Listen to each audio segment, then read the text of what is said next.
agree the issue of elections in athletics Kenya is a thorny issue, and we are going to sort it out. Yeah? But I do agree with Doris that hatutaki could destabilize mambo ya preparation ya Olympics. I will discuss with CS sababu tugoje kidogo so that we are done away with the Olympics. Once tumemaliza, tukirudi kuanzia August tuanzane na hiyo maneno, si ndio? You know, hii maneno ya athletics ndio inamalizaga ukabila Kenya. Many times, many people talk about Kikuyus, colleges, Jaluo, nini, wanakiongea tu. Lakini siku ya Olympics, saa ile mtu wetu unashinda, hakuna mtu anaongea Bukale nani, nasema Mkenya. Yeah? People are so proud of our country. So pia inatusaidia kumaliza mambo ya ukabila. Sports is very important, and I want to thank you and encourage you to continue. Hii maneno ya mchezo ndio imetutolea pombe kwa watu na madawa ya kulevya na mambo ya depression, the way you have said. You know, I'm leading the fight against alcoholism and drug abuse in the country. And I am not going back because we are almost losing an entire generation. But fighting alone is not enough. We need to back it up with sports facilities. Ndio kama sasa hapa Kapsabet hiyo stadium tunaishughulikia. Pale Eldoret 64 stadium tunashughulikia. Pale Kamarini tunashughulikia. And also we are going to work with the Governor Sang. Zile viwanja dogo pia na yashughulikie. We continue enhancing our facilities for athletics and other sports. So that is something that we shall be able to do as we go on. Being the first national development implementation to cut a tree and is given 100 acts, or you spend 90 minutes sharpening the axe and 10 minutes to cut the tree. Result, NDIC is responsible for projects throughout the entire delivery cycle.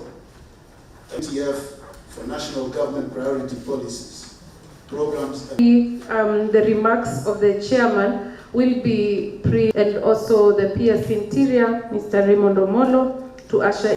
Your Excellency, in the minutes, before I seek a proposer and a seconder, we had action matrix, of which a number of items. Thank you, PS.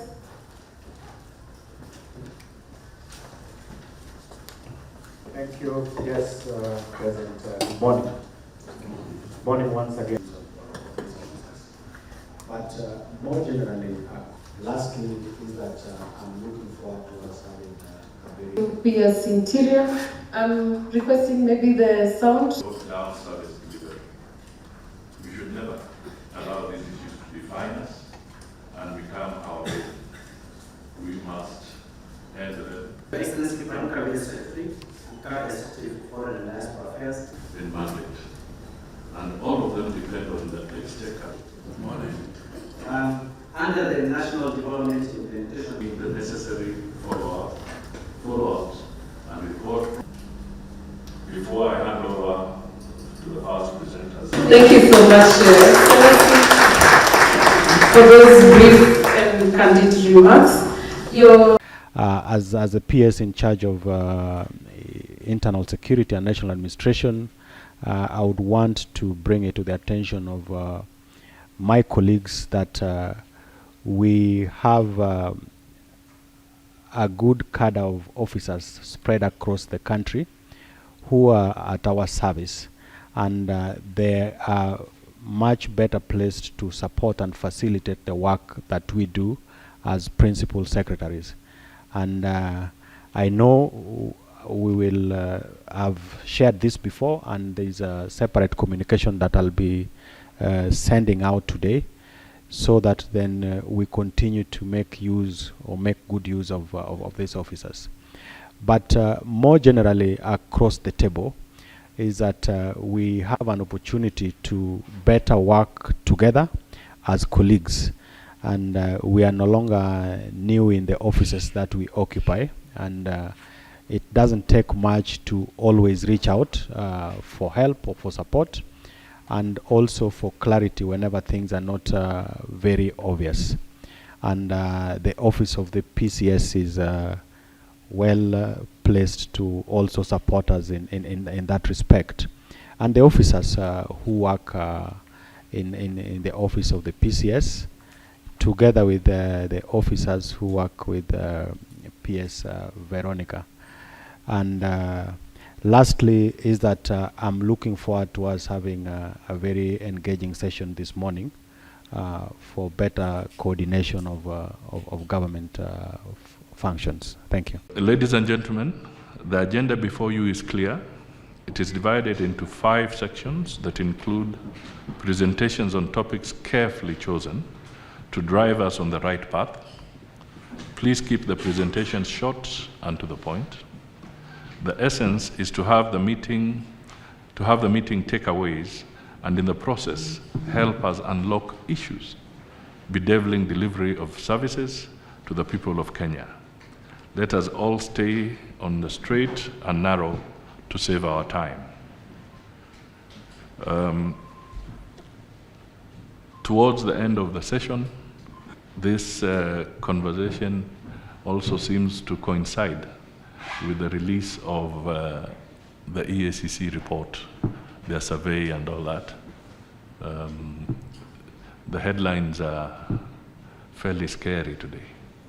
So somewhere along the line, I think it will be important, because you're the principal secretaries, key drivers in this process of running government. It will be important that we address ourselves briefly to those issues. In conclusion, the people of Kenya wield the sovereign power, and we, the leaders, exercise delegated power. The responsibility bestowed upon us, therefore, is heavy, and it behoves us to deliver services that will enable all our people to enjoy economic and social prosperity. His Excellency President William Ruto pronounced himself on 1st November 2023 on the importance of the whole of government approach through the Executive Order Number 2 by establishing 5 coordination organs to enhance coordination for service delivery to the people of Kenya. The order clearly spelled out the role of the Office of the Prime Cabinet Secretary as a focal point for coordination of national government operations, with the National Government Coordination Secretariat having the overarching mandate of coordination and oversight. In fulfillment of this mandate, the National Government Coordination Secretariat has undertaken a range of initiatives to spearhead this mandate.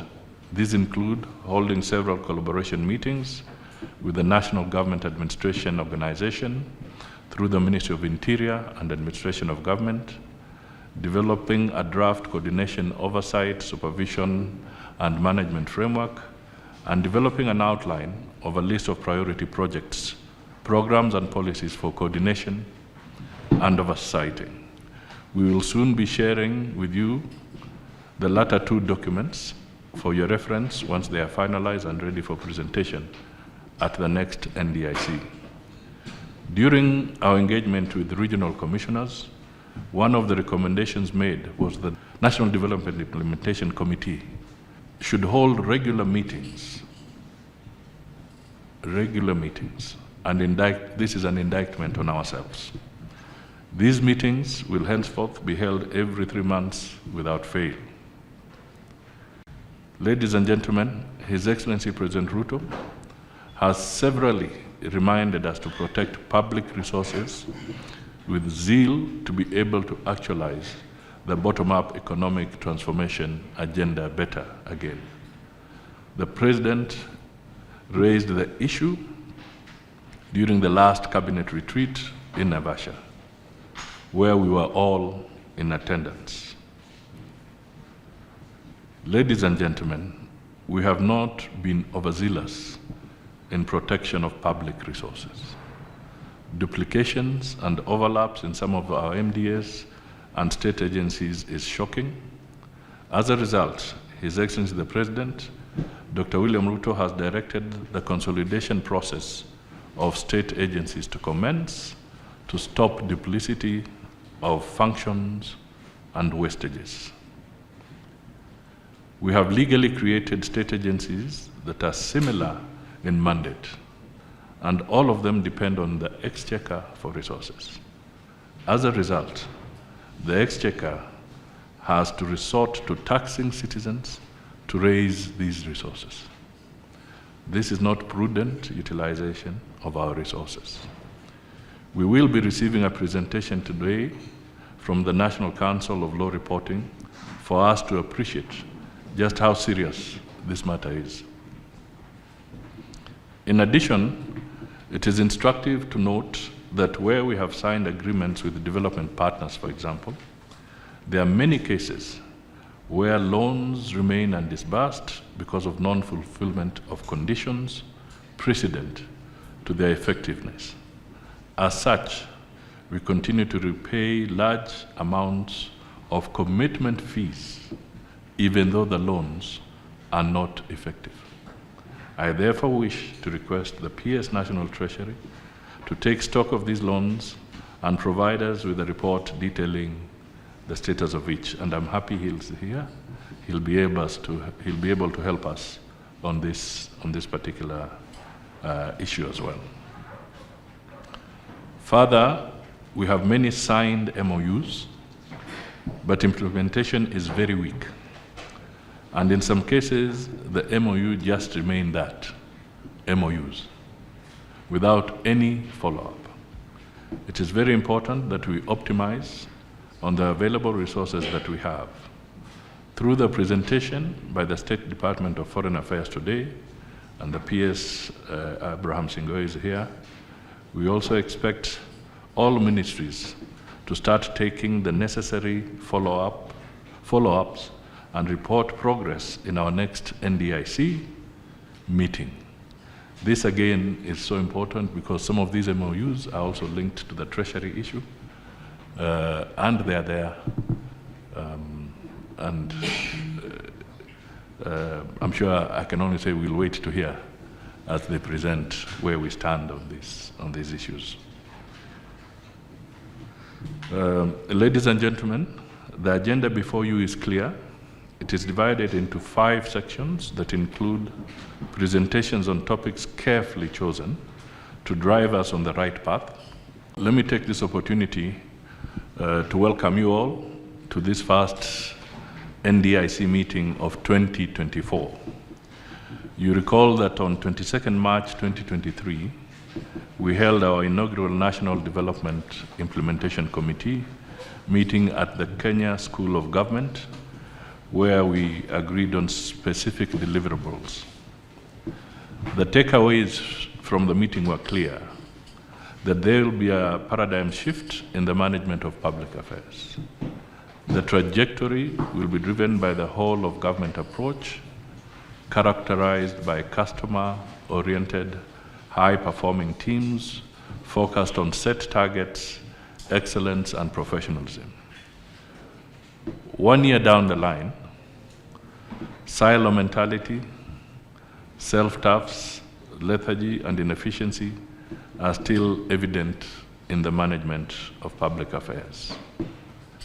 This has slowed down service delivery. We should never allow these issues to define us and become our bane. We must end them now. Ladies and gentlemen, His Excellency President Ruto has severally reminded us to protect public resources with zeal to be able to actualize